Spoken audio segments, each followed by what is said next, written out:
Hi, welcome back. അപ്പോൾ ഇന്നത്തെ വീഡിയോയിൽ നമുക്ക് എങ്ങനെ ഒരു നന്നായിട്ട് കുടം ഫിറ്റ് ചെയ്യാം എന്നുള്ളതാണ്. അത് നമുക്ക് ലവ് ബേർഡ്സിന് വേണ്ടിയിട്ടാണ്. അപ്പോൾ ഇത് നമുക്ക് സിമ്പിൾ വേയിലാണ് നമ്മളിത് കാണിക്കുന്നത്. എല്ലാവർക്കും സിമ്പിളായിട്ട് ഇത് ഫിറ്റ് ചെയ്യാവുന്നതേ ഉള്ളൂ. അപ്പോൾ നമുക്ക് വീഡിയോയിലേക്ക് കിടക്കാം. ആദ്യമായിട്ട് നമുക്ക് ഇതേപോലത്തെ ഒരു കുടം വേണം. ഇത് ഞാൻ സെക്കൻഡ് ടൈമാണ് കുടം എടുത്ത് റിലീസ് ചെയ്യുന്നത്. എന്നിട്ട് ഞാനിത് നന്നായിട്ട് ക്ലീൻ ചെയ്തിട്ടുണ്ട്. അതിൻ്റെ അകത്തേക്ക് വുഡ് ഷീറ്റ്സ് ഇട്ട് കൊടുത്തു. അത് കഴിഞ്ഞിട്ട് നമുക്ക് നന്നായിട്ട് നല്ല ഒരു കട്ടിയുള്ള തുണി എടുക്കുക. അത് വെളിച്ചമൊന്നും കയറാത്ത വിധത്തിലുള്ള തുണി എടുക്കുക. എന്നിട്ട് നമുക്കൊരു മുണ്ടിൻ്റെ കഷ്ണം വെച്ചിട്ട് സൈഡൊന്ന് നമുക്ക് നല്ല ടൈറ്റായിട്ടൊന്ന് ഒരു കെട്ട് കെട്ടിയിട്ട് നല്ല ടൈറ്റായിട്ടൊന്ന് കെട്ടിക്കൊടുക്കുക. അത് കഴിഞ്ഞിട്ട് ഈ കിളികൾ മേളിൽ വന്നിരിക്കും. അതുകൊണ്ട് നമ്മൾ ഈ നന്നായിട്ട് ടൈറ്റായിട്ട് കെട്ടിയിട്ടില്ലെങ്കിൽ കിളികൾ വന്നിരിക്കുമ്പോൾ ഇതങ്ങ് താന്നു പോകും. അപ്പോൾ അവർക്കൊരു ബുദ്ധിമുട്ടായിരിക്കും. അപ്പോൾ നന്നായിട്ടൊന്ന് ടൈറ്റായിട്ട് കെട്ടിയതിന് ശേഷം സൈഡൊക്കെ ഒന്ന് നന്നായിട്ടൊന്ന് വലിച്ച് നോക്കുക.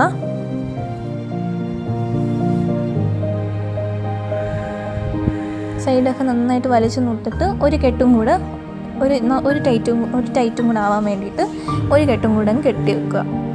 അത് കഴിഞ്ഞിട്ട് സൈഡൊക്കെ ഒന്ന് കട്ട് ചെയ്ത് കളയാം. ബാക്കി വന്ന തുണികളൊക്കെ കട്ട് ചെയ്ത് കളയാം. അല്ലെങ്കിൽ ഈ കുടത്തിൻ്റെ വായുടെ ആ ഭാഗത്ത് കിളിക്ക് കയറാൻ പറ്റത്തില്ല ഇങ്ങനെ വന്ന് തുണി കിടക്കുമ്പോൾ.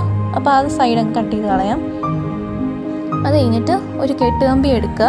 അതിൻ്റെ അളവ് നമ്മളൊരു കുടത്തിൻ്റെ അളവ് എടുത്തിട്ട് കെട്ടുകമ്പി എടുത്തിട്ട് അളന്നെടുക്കുക. എന്നിട്ട് നമുക്കിങ്ങനെ വെച്ചിട്ട് ഒരു സൈഡിലോട്ട് ഈ വായുടെ പൊറോഷത്തെ സൈഡാണ് നമ്മൾ എടുക്കുന്നത്.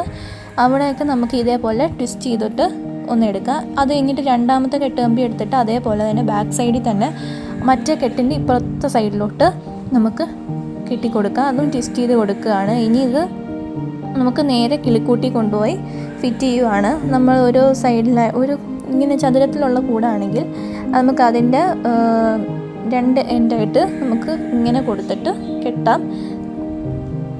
ഞാനിപ്പോൾ ഇങ്ങനെയാണ് കെട്ടിയിരിക്കുന്നത്. അപ്പോൾ നമുക്ക് ഫ്രണ്ടിൽ നിന്ന് നോക്കിക്കഴിഞ്ഞാൽ വക്ക് ഫ്രണ്ടിൽ തന്നെ കാണാം.